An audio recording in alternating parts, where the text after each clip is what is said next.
बोलिए वैष्णो मैया की जय। भक्तजनों, माँ वैष्णो देवी का मंदिर हिंदू मान्यता अनुसार शक्ति को समर्पित पवित्रतम हिंदू मंदिरों में से एक है, जो भारतवर्ष के जम्मू और कश्मीर राज्य में त्रिकुट पर्वत पर स्थित है।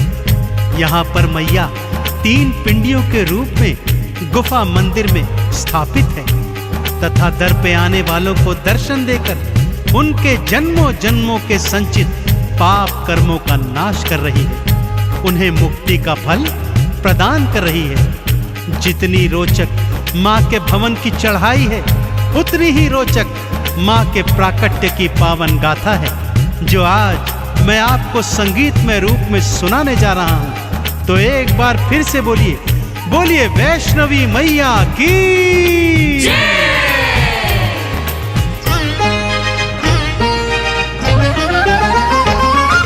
वैष्णो माँ नारायणी वैष्णवी वरदायिनी, पिंडी रूप में दर्शन देती भव से पार लगायिनी। वैष्णो माँ नारायणी वैष्णवी वरदायिनी, पिंडी रूप में दर्शन देती भव से पार लगायिनी। वैष्णो मैया नमो नमः, माँ वैष्णवी नमो नमः, पिंडी रानी नमो नमः, माँ कल्याणी नमो नमः। वैष्णो मैया नमो नमः, माँ वैष्णवी नमो नमः, पिंडी रानी नमो नमः, माँ कल्याणी नमो नमः।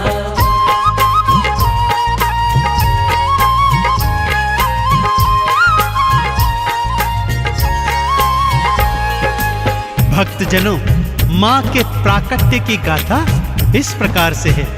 जम्मू स्थित कटरा जिले में हंसाली नामक गांव था भक्तों। इसी गांव में एक निर्धन ब्राह्मण श्रीधर अपनी पत्नी के सहित रहा करता था। माँ वैष्णो का परम भक्त था भक्तों। दिन रात माँ की भक्ति करता और जो रूखा सूखा मिलता उसको माँ का प्रसाद समझकर माँ को भोग लगाकर स्वयं भी ग्रहण करता। उसके जीवन की बस एक ही तमन्ना थी कि मैं माँ के नाम का जागा करवाऊं और अगले दिवस सारे गांव वासियों को माँ के नाम का भंडारा खिलवाऊं। पत्नी उसकी बात सुनकर कभी हंसती और कभी रोती थी। घर में खाने को अन्न का एक दाना भी नहीं था और उसका पति सोच रहा है पूरे गांव को भंडारा खिलवाने की। परंतु माँ का परम भक्त श्रीधर अपनी पत्नी से कहता, हे प्रिय, माँ ने जागे की और भंडारे की प्रेरणा दी है तो करवाएगी भी मेरी वैष्णवी मैया।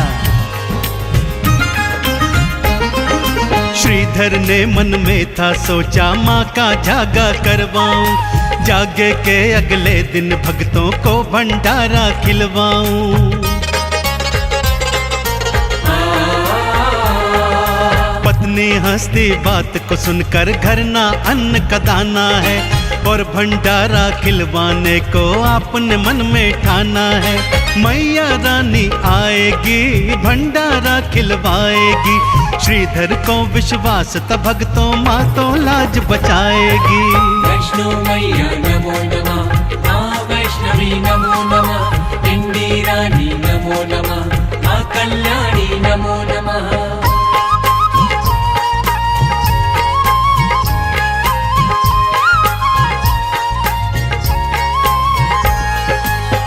और एक रात उसे स्वप्न में माता वैष्णो के दर्शन हुए।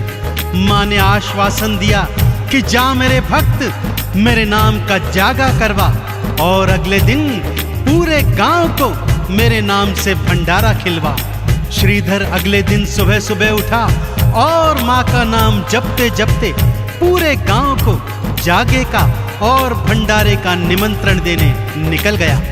पत्नी ने बहुत समझाया कि ये आपका भ्रम है, परंतु श्रीधर पर तो माँ की नाम खुमारी चढ़ गई थी।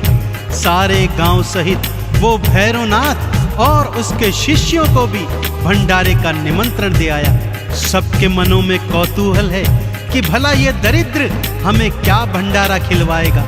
अगले दिन सब जागे में गए और फिर भंडारा खाने पंगत में बैठ गए। घर में अन्न का एक दाना भी नहीं और सारा गांव खाना खाने बैठा है कि तभी सब क्या देखते हैं, एक लाल चुनर ओढ़ी छोटी सी कन्या श्रीधर श्रीधर कहती हुई आती है और भोजन का पात्र उठाकर उसमें से 56 भोग निकाल निकाल कर सारे गांव को खिला रही है।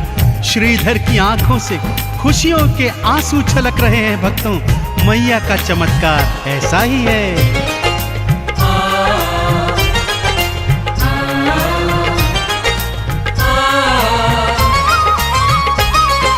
मैया ने अपने हाथों से भंडारा खिलवाया है। श्रीधर तो खुशियों में झूमा, मन ही मन हर्षाया है। भैरवनाथ भी चेले लेकर भंडारे में आया है। सामने देखा खाना बांटती कन्या रूप महामाया है। हलवा पूरी देख के भैरवनाथ चिल्लाया है। भोजन में खाने को उसने मदिरा मांस मंगाया है। वैष्णो मैया नमो नमः, माँ वैष्णवी नमो नमः, पिंडी रानी नमो नमः, माँ कल्याणी नमो नमः।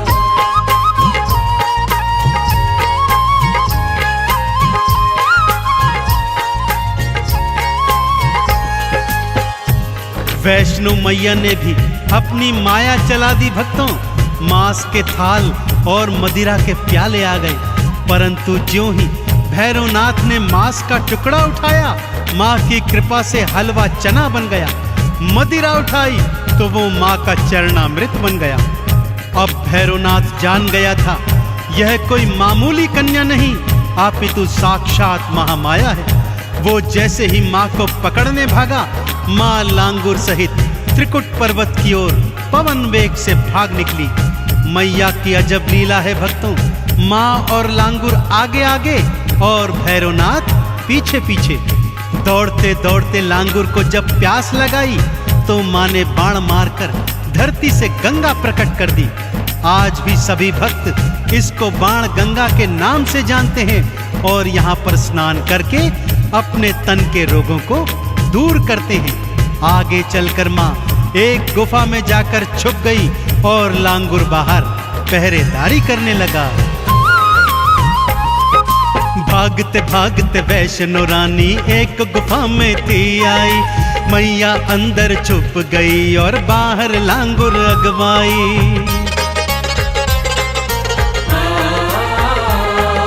9 महीने तक लांगुर और भैरवनाथ का युद्ध हुआ।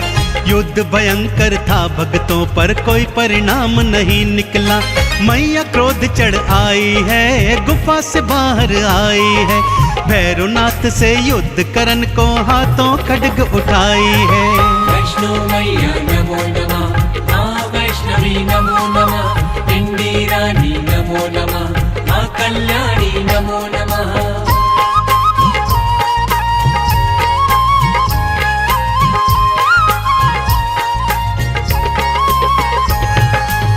जब 9 महीने तक लांगुर और भैरव के युद्ध का कोई परिणाम नहीं निकला तो माँ 9 महीने के बाद उस गुफा से बाहर निकल आई भक्तों। और तभी से उस गुफा को गर्भजून के नाम से माँ के भक्त जानते हैं। बाहर निकलते ही महामाया ने विकराल रूप धारण कर लिया।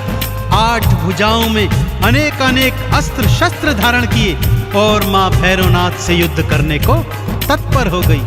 भैरवनाथ को भी माँ के नाम की अलख जग गई भक्तों, परंतु जब तक वो अपने पापों की क्षमा मांगता, माँ ने खड्ग प्रहार से उसका शीश उड़ा दिया। भैरवनाथ का कटा शीश दूर जाकर भैरव घाटी में गिर गया और वो कटा शीश माँ के नाम का सुमिरन करने लगा। माँ ने भी दयावान होकर उसे अभय वरदान दिया कि जब तक मेरे दर्शनों के पश्चात तेरे शीश के दर्शन नहीं होंगे, मेरी यात्रा का फल संपूर्ण नहीं होगा।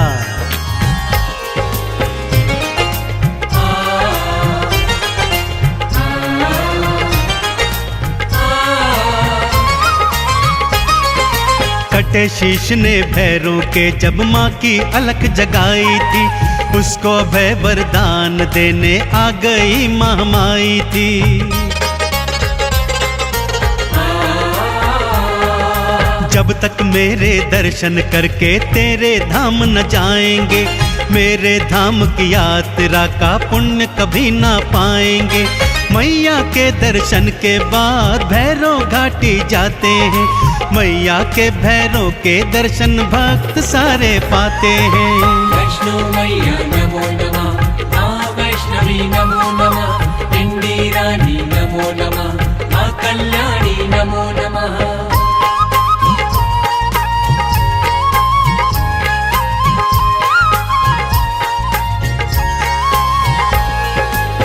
अब आइए भक्तों, आपको माँ के भवनों की सैर करवाता हूँ। सबसे पहले आता है माँ का परम धाम कौल कंढोली, फिर आती है बाण गंगा, जहाँ भक्त लोग स्नान करके अपने तन के रोगों को दूर करते हैं।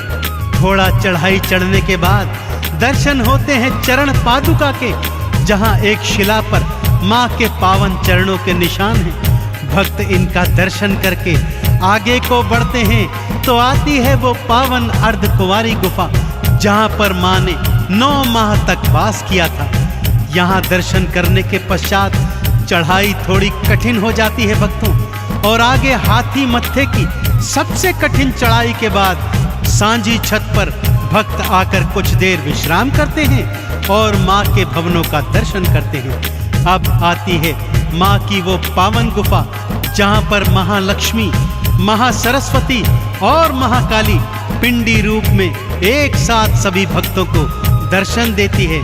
तो बोलिए पिंडी रानी मैया की।